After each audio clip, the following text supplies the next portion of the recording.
Hey everyone, this is Kit Cabello. It's Hard Lens Media, and you know, the censorship is very real, and unfortunately, it's going to be impacting a lot of content creators, be it independent media or people who cover other types of genres, and it's really disturbing to see just how far this is still going on, and why we need to really address a lot of these social media platforms. Now, I understand these are private companies, but social media, the internet, it's part of our daily lives. It's what we use to conduct business and to communicate with each other, and also, run our day-to-day lives. It's a part of us, whether you like it or not. Social media, the internet is here to stay.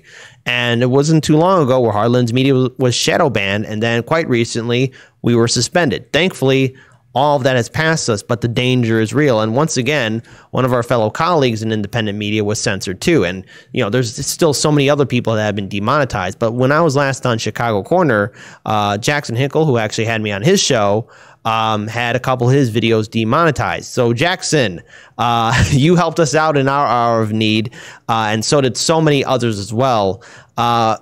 Start from the beginning, because I know this isn't the first time this happened to you. So I want you to talk about the first time this happened and this quite recent demonetization that's impacted a few of your videos. So let's just start from there.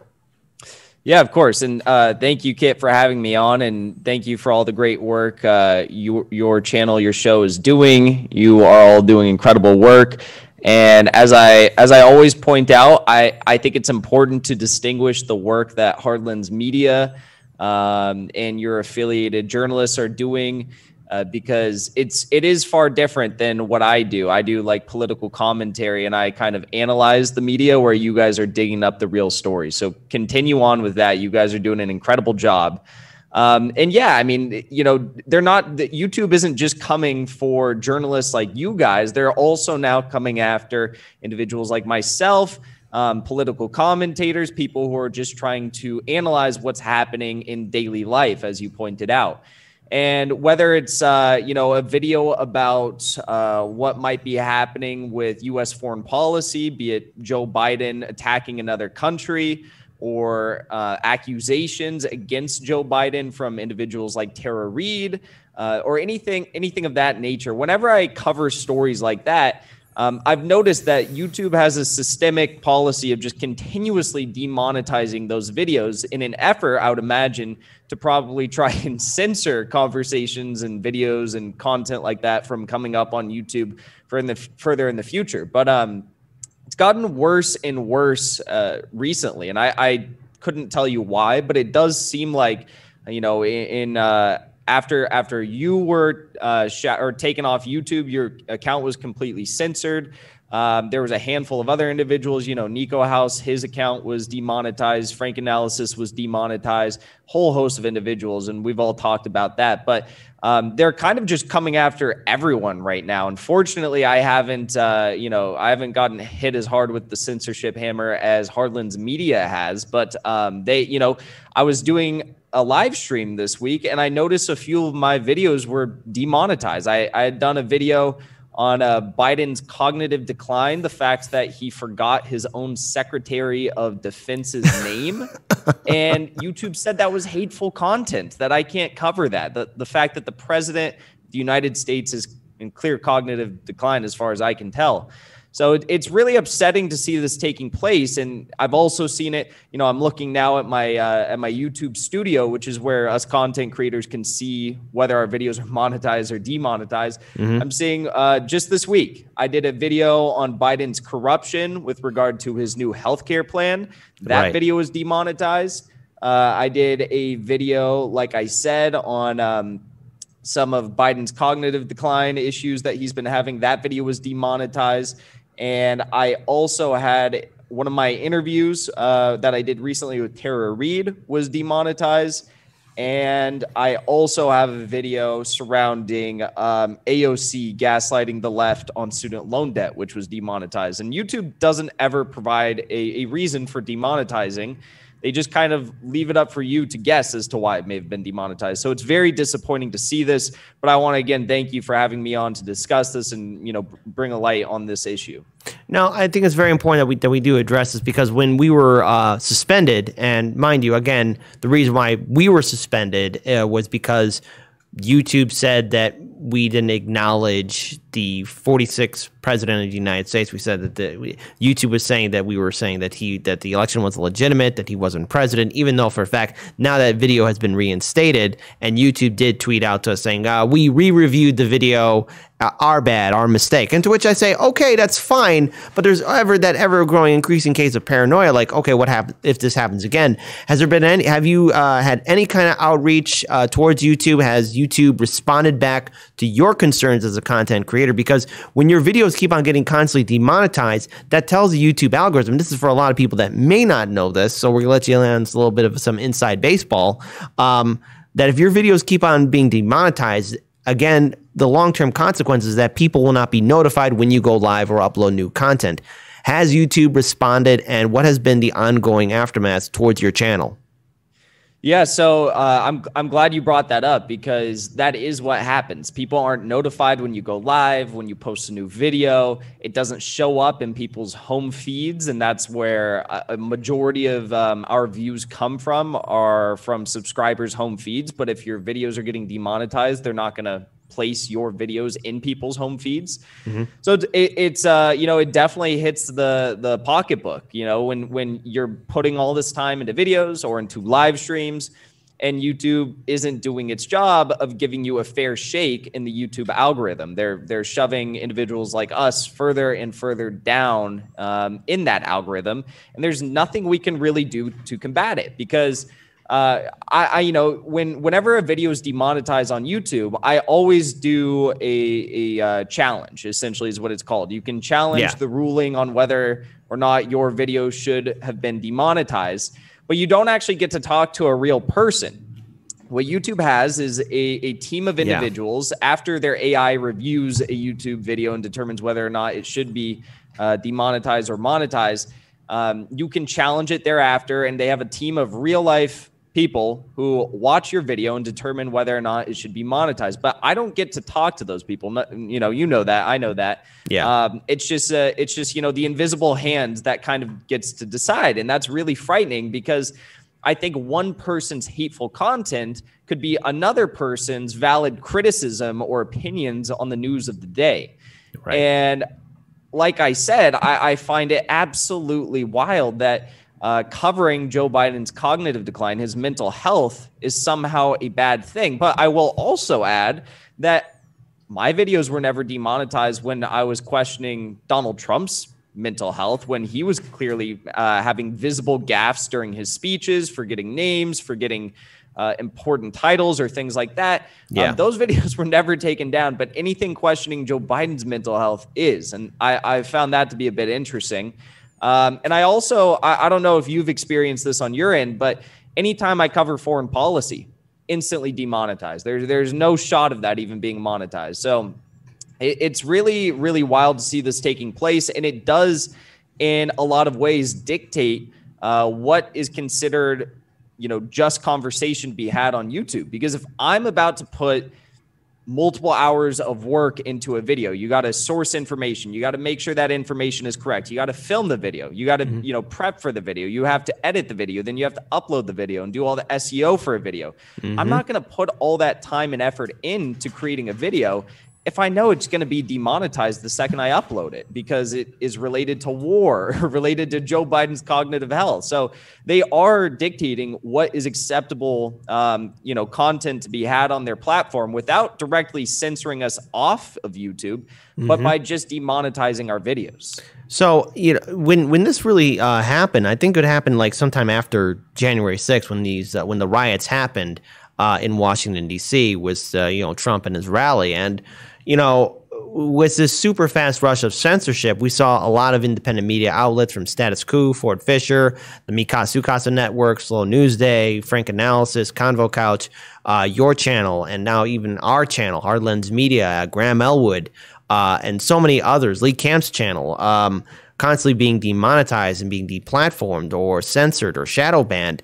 And there is a double standard. Like, it's one thing to talk about Trump's mental capabilities, and those videos are fine. But when it comes down to criticizing the Democrats, there's this really weird favoritism that we're seeing. And case in point, and while it's a different platform altogether, we see on Twitter, for example, and there's a couple examples to bring up, how anything with RT America is deemed foreign and should not be trusted, or they have the special Russian state media, or then there's any articles written by Max Blumenthal or Aaron Mate or anything from the Gray Zone, for example. Any of their articles are now being questioned, even though they're not a foreign entity kind of media outlet. And then, of course, you have the article from the New York Post, which was about Hunter Biden.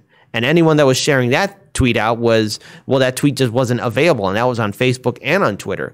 So are we seeing some form of controlled favoritism on social media that's basically saying to anyone else that's going to challenge at least the neoliberal Democrats or progressive Democrats that are in the Democratic Party, you can't talk about it, you're going to be deplatformed and censored? Are we seeing that, and is it getting worse?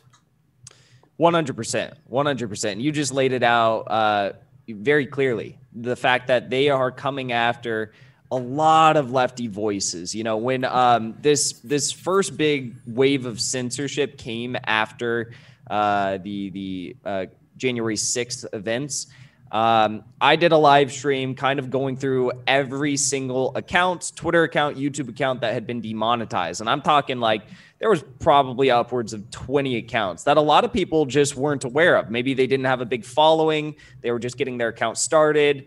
In one case, I think Red Scarepod, they had a few thousand followers on Twitter, but they hadn't used their Twitter in a year, and that got taken off of Twitter. I mean, it's wild what's happening. And the fact that they're trying to use the January 6th events as justification to remove lefties, I just don't understand. But that's what's happening. They're coming after a lot of lefties, and it's why I encourage so many people, regardless of political affiliation or whatever label you ascribe to. I always encourage people to be, vocal free speech, I guess, free speech advocates. We need to ensure that we have free speech rights and limitations guaranteed on all social media platforms, because currently, our free speech is being limited. We can't talk about certain things. We can't say certain things without our videos being demonetized, or worst case, completely taken off of the internet without any justification. And I just don't think that's right. I don't think it's right for a major corporation to be able to decide what should be considered good speech and bad speech. I think there is an inherent flaw when you have major corporations deciding stuff like that. And it's manifesting itself in a series of ways right now. I mean, today, as we speak, there is an F censorship protest taking place. That's what they call it, the F censorship protest taking place in Washington, D.C. And the Convo Couch is helping lead that up. And they're doing great work. But I think by and large, like, what this whole wave of censorship is doing is turning people further and further away from mainstream media sources, because our audience is all seeing what's happening. It's not like they're not seeing what's taking place with the censorship, and people are mad, and rightfully so, and they want to support independent creators like us even more now than ever before. And I think it could also be said as to why outlets like the Gray Zone are getting so much support. Soapbox with Rania Kolick and Erica Maribel, they're getting so much support right now, even though they are labeled as like Russian state-sponsored media on Twitter and Instagram, which is what you were referring to a few minutes ago. Yeah. But I think, if anything, this is turning the average independent media audience listener into maybe even more of a radicalized individual, and turning them further and further away from the corporate-backed mainstream media. Right, and so the thing is, one of my concerns, and I think I would like to get your thoughts on this, because the sad fact is that again, I'm for free speech. I don't want to see a libertarian channel or a conservative channel, a Republican channel, a Democrat channel, a liberal channel, socialist, green, you name it. I don't want to see people being demonetized, deplatformed, and censored, because it's a chopping block. I saw this happen in 2018. I saw this happen. Matter of fact, we saw this happen in 2016. We saw this happen in 2018. We saw this happen in 2020. And now it's happening now again and again and again. And it's getting to a point to where so many content creators, not just independent media, but content creators as a whole, are left holding the bag, where Whereas I think YouTube, Twitter, Facebook, Instagram, they forgot what made them great in the first place. It was the people, long before these corporations started taking over, before the coveted blue check marks started dictating how things will be on said platforms. So is there hope for an alternative? Like, so let's say, for example, Odyssey and Rockfin. Do you think that there's potential for independent media voices and people who have different opinions than the establishment will be able to successfully grow these two platforms up? And to be very clear, Rockfin and Odyssey, I my own personal opinion, I think that they're seedlings that can grow into something. I just think they need more time. Do you think there's potential for these two platforms to maybe be a spot where people can speak their minds out? 100%. And I think Rockfin and Odyssey are building their companies in the best way possible. They are saying no to rogue censorship. They're saying yes to paying their content creators a sizable amount, like the amount that content creators deserve to be paid for their work.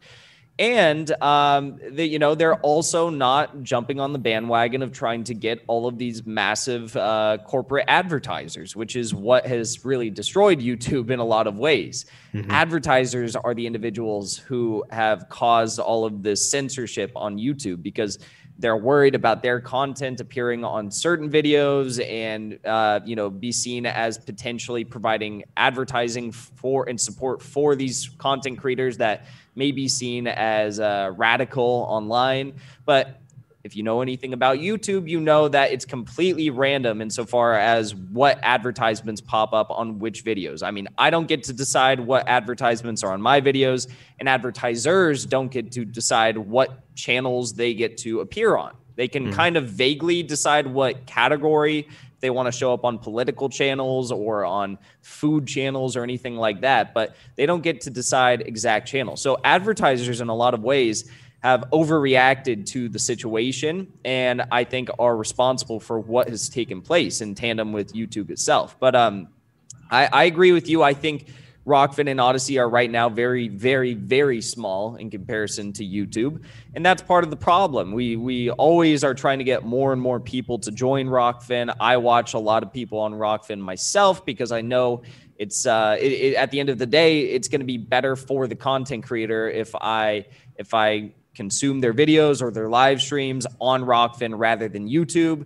But the thing is, it is just a seedling right now. So as we are facing this really unprecedented wave of censorship, demonetization, etc., from YouTube, and we're trying to bring people over to Rockfin. I'm sure you experienced this with Hardlands Media. It's great. There's people on Rockfin. There's plenty of support on Rockfin, but it still doesn't come close to matching the amount of views that we get on YouTube. And I think, yes, it does have the potential to grow into something incredible because of the strong base and foundation that they're setting with their companies respectively. But it is quite small right now. Right. And so I kind of want to bring this on a little bit of a personal note because, it's quite clear that a lot of people don't really, you went into detail about setting up an interview, all the details and editing, making sure you do enough research, making sure there's enough description in the show notes below. There's a lot to work on. But how has this demonetization really hurt you in the long run? How has this kind of derailed your channel? And at the same time, too, if you had a chance to speak to somebody from YouTube, if the off chance from somebody from YouTube actually would watch this video, what do you want to say to them? And, how can we correct this mistake? Because, and again, when I say mistake, YouTube has like a blind attack dog that's not properly trained, and it's hurting a lot of people, Yeah. No, I think you put it quite well there. But as far as how it's impacted me directly, I don't make a lot of money from YouTube and Rockfin. I love my audience. They provide a whole lot of support to me. But losing $100, losing $200, losing $300 a month because of YouTube demonetization, it does make a sizable impact when you're not making a ton of money, obviously. And this is what I do for my job. I love doing this. I'm very thankful I get to do this.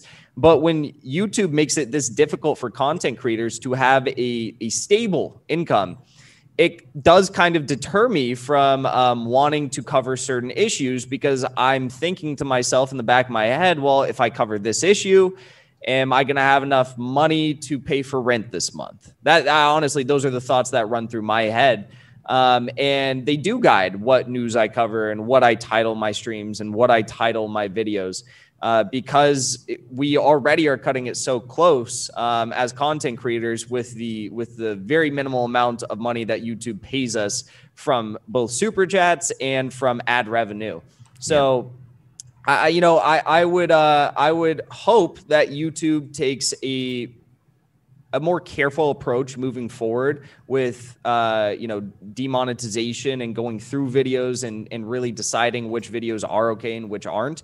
And one of the biggest things that YouTube does that really hurts content creators is, like we were talking about, the initial thing that they do if they think a video might have a problem or should be demonetized is they have an AI system, an artificial intelligence system, that goes through your video and scans your video for any words or graphic content or copyrighted content. And if there is any that appears in their AI system, then they immediately demonetize it. Like I said, also you can appeal that decision, you can challenge that decision, and a real person will go through the video and watch it and determine whether or not the AI was correct in its decision to demonetize you. But the problem with that is it takes 24 to 72 hours for them to do that. So by the time your video is through its initial lifespan of getting all of the initial views from your subscribers and the video popping up in people's home feeds and people receiving notifications for the videos, by the time that all happens, then they remonetize your video. But by then it's too late if they do decide to remonetize it. So I would encourage them to maybe have a quicker system in place. You guys are probably a multi-$100 million, if not billion-dollar corporation. I'm sure you have the resources, to hire some more people to go through this content in a quicker fashion. And It would make all of our lives as YouTube content creators much easier and less stressful, because we wouldn't have to worry about,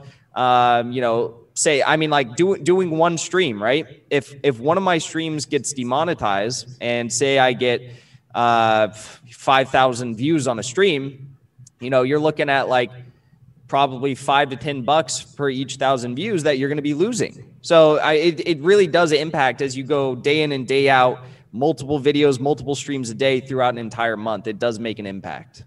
All right, so I think it's quite clear that we need to reverse this decision so that YouTube realizes that it made a mistake, even though it's quite clear that they have a system put in place that they feel confident in, but it just doesn't work. And Hardlens Media and so many others know about it firsthand, and you've been constantly dealing with it. So as we wrap this interview up, first, and you just mention it if you do have it available or not, but is there like a Twitter post that you have in your social media account so that people can retweet at Team YouTube creators to tell them to remonetize and reinstate your channel? And also, do you have a backup channel? Where can people find you on Odyssey and Rockfin so that way, heaven forbid, if your channel is Thanos snapped out of existence, and I don't want to see that happen, where can people go to make sure they could still see all of your content no matter what? Yeah, so that's a great question. I am on Rockfin. I always encourage people to go there. I'm on Odyssey as well, and my almost my full library of content is available on Rockfin, and my full content, all my videos, all my live streams are available on Odyssey. And then I do have a backup channel in case anything does go wrong. It's kind of like a personal channel, but you can find it on my YouTube channel, The Dive with Jackson Hinkle. It should pop up in the recommended channels on my page. It's the only recommended channel I have. And, I've reached out to YouTube, and hopefully they remonetize these videos and these streams I did. And we'll see. I'll post any updates on my Twitter. You can just search my name. It's Jackson Hinkle. And I should be getting an update within the next day or so, I'd imagine, on my videos and whether or not they'll be remonetized. But again, like we said, YouTube needs to fix this moving forward so they don't have this blind attack dog that just comes in against content creators and always sides on sides towards demonetizing people rather than giving them the benefit of the doubt, which is what they should do. So, yeah, thank you so much for having me on and showing your audience what's happening to content creators like myself. Hopefully we can fight this moving forward. I'm nervous. I know you guys are nervous. We have to kind of walk on eggshells around here, but continue doing our jobs as people who are trying to challenge power, challenge authority, and speak truth to power. And I'm going to continue trying to do my best job at doing that. I think that's well said. And more importantly, when Heartlands Media was suspended on March 4th, we were on 10 different shows. And again, your show was one of them as well. A lot of people stood in solidarity. And I ask our viewing audience to stand in solidarity with all the other channels that have been suspended, shadow banned, demonetized. And I ask our audience to politely tweet at Team YouTube to remonetize, reinstate Jackson Hinkle's channel, as well as all the other channels, Mikasa, Sukasa, Convo Couch, Frank Analysis, Graham Elwood, all these channels, Lee Camp, all of them, reinstate them, remonetize, and end the shadow ban, because we need independent media now more than ever. We need to protect free speech, and keep on speaking truth to power, Jackson, and give me an update to when this decision is reversed, because now more than ever, we're going to need free speech, independent media, critical thinkers that are going to think outside the box and not spew out the corporate media narrative. My name is Kit Cabello, the host of Heartlands Media. Peace to you guys, and let us all do what we can to build a better future.